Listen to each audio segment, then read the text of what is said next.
Hello, so who here loves a project? Well, I do. So I'm Lisa Shepherd, I'm the Happy Business Mentor, and I work with clients helping them create a happy business. That's one that's profitable, sustainable, and they absolutely love being in. And this often involves projects. So it could be small mini projects or big chunky projects. But we've probably got quite a few on the go right now in our business. And it can be hard to make a project successful because there's a few things that you need. So I just thought I'd come on and give you a couple of key tips for creating a successful project. So the first thing is understanding why it's important. Is it something that you should even be doing? What difference will it make? If you do it, what difference will it make if you don't do it? How will it impact things and change things for you? So if we get an understanding of why it might be important, it does make it easier to be part of the project. So really understanding where it fits in the business and why you're doing it is that first step. The next bit is setting the objective for the project itself. What is the project actually for? What is it going to do? That is your objective. Having milestones or mini goals along the way is also really important in a project because it can give you a sense of progress. Sometimes if you have a really big project, it can feel a bit overwhelming. Where do you start? How do you know if you're succeeding? It feels like you're not moving forward. So things like mini goals or milestones allow us to tick off and create some wins along the way whilst gaining a sense of progress. But they also help us understand whether or not we're on track. Are we on time? Are we going in the right direction? So they are important. We need to make sure that we have a good plan and that we've thought about the what if scenarios. So when we're planning out our project, we often look at what we're going to do and when. And obviously that needs to be part of the plan. How are we going to make that objective a reality? What are the actual physical things I need to do? When does certain things need to happen? But we also have to understand the risks to that project. And you've probably heard this phrase quite a lot in the corporate world. They talk about risk a lot. And what we're talking about when we're talking about risk in a project is what could derail the project, what could stall it, what could slow it down, what's going to impact it. If we understand what might affect our ability to deliver on this project, we can put things in place to avoid it. Or we can create the necessary tools or understanding that when it does arise, we can deal with it. Often the types of things that affect a project for a small business owner is time.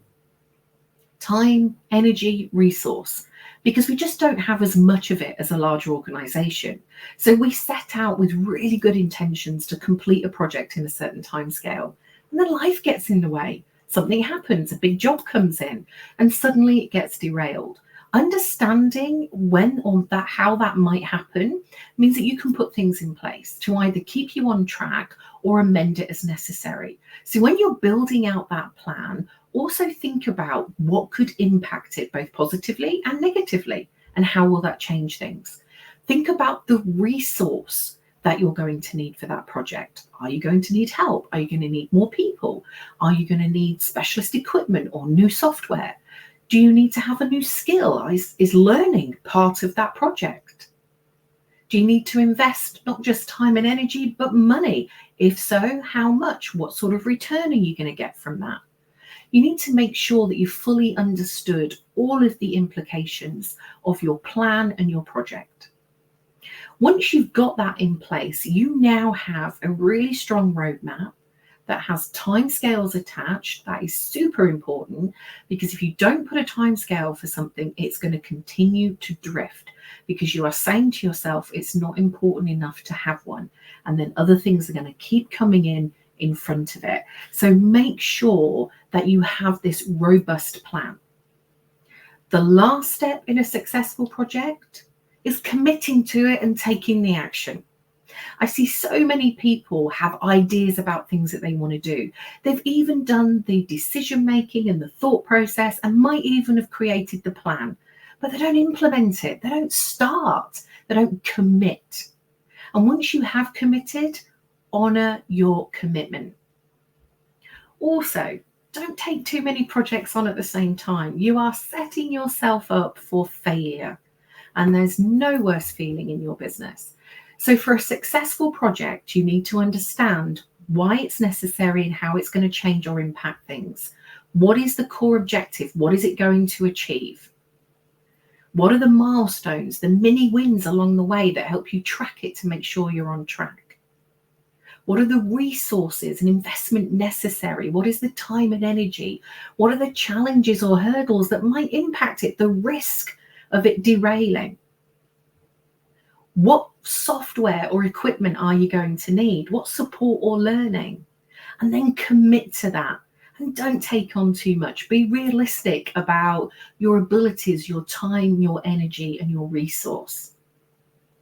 Use software to help you track it. I use ClickUp, which I find really useful for managing projects. And for 9 years, I used Asana.